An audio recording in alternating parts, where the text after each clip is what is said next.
Technocracy हुकूमत की एक शक्ल है जहां साइंस में बेपनाह इल्म रखने वाले या किसी भी मैदान में तकनीकी महारत रखने वाले अफराद को अवामी ओहदे के लिए मुंतखब किया जाता है। फैसला साजों को टेक्नोक्रेट्स के तौर पर जाना जाता है और उन्हें इल्म के किसी मखसूस शोबे में उनकी महारत की बुनियाद पर ओहदे पर फाइज होने के लिए मुंतखब या मुकर्रर किया जाता है। नतीजतन वो जो फैसले करते हैं वो साइंसी अदाद शुमार या ऑब्जेक्टिव मेथडोलॉजी पर मबनी होते हैं, जो महज राय की बजाय सही मायनों में अदाद शुमार पर मबनी होते हैं। टेक्नोक्रेसी रवायती जमहूरियत से मुख्तलिफ है, जहाँ रहनुमाओं को उनकी मकबूलियत की बुनियाद पर ओहदे के लिए मुंतखब किया जाता है। टेक्नोक्रेट्स को अपनी सियासी वाबस्तगियों की बुनियाद पर मकबूलियत हासिल करने की बजाय अपनी महारत के मैदान में साबित शुदा कारकर्दगी और मुतल्लिका महारतों का हामिल होना चाहिए। ये पोजीशन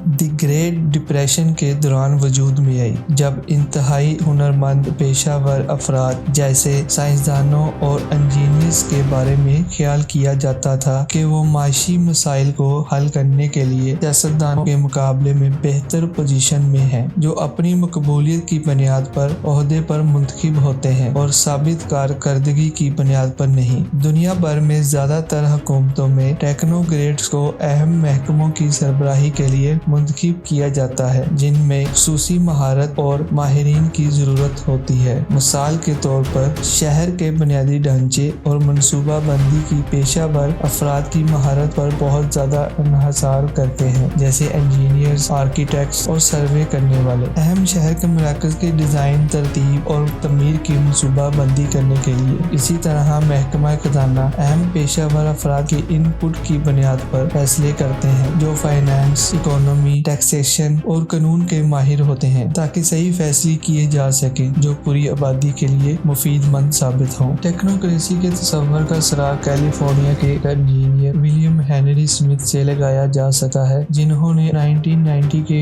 एक आर्टिकल में टेक्नोक्रेसी सनअती जमहूरियत हासिल करने के तरीके और ज़राए के अनवान से टेक्नोक्रेसी की इस्तिलाह मुतारफ करवाई, जो जर्नल ऑफ इंडस्ट्रियल मैनेजमेंट में शाया हुआ था। स्मिथ ने इस इस्तिलाह को सनअती जमहूरियत का हवाला देने के लिए इस्तेमाल किया, जहां इंजीनियर्स और साइंसदानों जैसे नौकरों को मौजूदा फर्मों के जरिए फैसला साजी के अमल में शामिल किया जाता है। अमेरिकन इकोनॉमिस्ट और सोशियोलॉजिस्ट थॉर्स्टेन वेबलन को भी टेक्नोक्रेसी के बाप के तौर पर तस्लीम किया गया था, जब उन्होंने 1921 में इंजीनियर्स और प्राइस सिस्टम के अनवान से एक मजमून छाया किया था। वेबलन ने तकनीकी माहिरीन की सोवियत की तशकील की हमायत की। वेबलन ने कारोबारी एंटरप्राइज सिस्टम के कुदरती ज़वाल की पेशगोई की थी, जो साइंसदानों और इंजीनियर्स की नई इजादात की वजह से जरूरी हो गई थी। टेक्नोक्रेसी के इब्तदाई वकील की हैसियत से वेबलन को तकनीकी इत्तेहाद के मेंबरों में से एक के तौर पर दर्ज किया गया था, जिसके मेंबरान में न्यूयॉर्क शहर में इंजीनियर, साइंसदान और दीगर टेक्नोक्रेट्स शामिल थे। 1930 की दहाई में द ग्रेट डिप्रेशन के दौरान टेक्नोक्रेसी अवामी दिलचस्पी का मौजू रहा है, क्योंकि टेक्नोक्रेट्स ने मईशत के बहरान को खत्म करने में अहम किरदार अदा किया था। ताहम 1930 की दहाई के वस्त तक टेक्नोक्रेसी में अवामी दिलचस्पी में कमी वाक़ई हुई, जब न्यू डील के नाम से जाना जाने वाला एक नया तस्वर सामने आया, जिसे सदर फ्रैंकलिन रोजवेल्ट ने द ग्रेट डिप्रेशन का मुकाबला करने के लिए मुतारफ करवाया था। न्यू डील में अवामी काम की इस्लाहात और माली इस्लाहात का एक सिलसिला शामिल किया था, जो सदर रोजवेल्ट ने 1933 और 1939 के दरमियान मुतारफ कराया था, ताकि मईशत को द ग्रेट डिप्रेशन से बाजियाफत करने में मदद मिल सके। टेक्नोक्रेसी तहरीक एक गैर सियासी तहरीक थी, जो 20वीं सदी के शुरू में यूनाइटेड स्टेट में शुरू हुई थी। इस तहरीक की बुनियाद 1930 की दहाई में हावर्ड स्कॉट और मैरियन किंग हेबर्ट ने रखी थी। उन्होंने तजवीज़ पेश की कि हुकूमत की जगह टेक्नोक्रेट जैसे साइंसदान और इंजीनियर शामिल किए जाएं, जो मईशत को संभालने के लिए जरूरी महारत और तजर्बा रखते हों। उन्होंने इस्तदलाल किया कि तकनीकी माहिरीन की सरबराही में एक माशरा ज्यादा पैदावारी और मकबूल होगा। टेक्नोक्रेसी तहरीक ने कीमतों के निज़ाम को मौसर कार्रवाई के काबिल नहीं करार देते हुए तनकीद का निशाना बनाया। टेक्नोक्रेट्स ने कीमतों के निज़ाम को